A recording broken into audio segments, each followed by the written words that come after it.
बाळापूर शेगाव मार्गावर धावत्या खासगी बसला भीषण आग. क्षणार्धात बस जळून खाक. सुदैवाने सर्व प्रवासी सुरक्षित.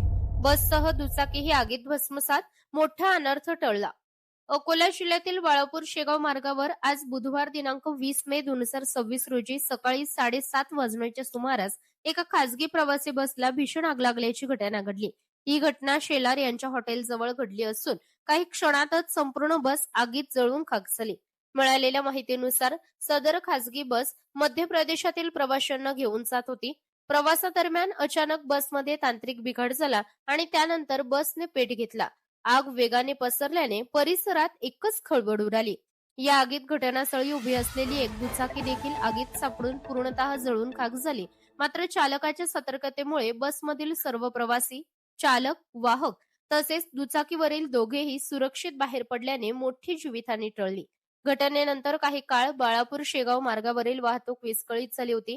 माहिती मिळताच अग्निशामक दल घटनास्थळी दाखल झाले. अग्निशामक दलाचे जवान आणि स्थानिक नागरिकांच्या मदतीने आग आटोक्यात आणण्यात यश आले. या घटनेत बस पूर्णतः जळून खाक झाली असून नेमके नुकसान किती झाले याचा अंदाज अद्याप समोर आला नाही. घटनेचा पुढील तपास सुरू आहे. इंडिया न्यूज R7 साठी काझी मेहंदी हसन, बाळापूर.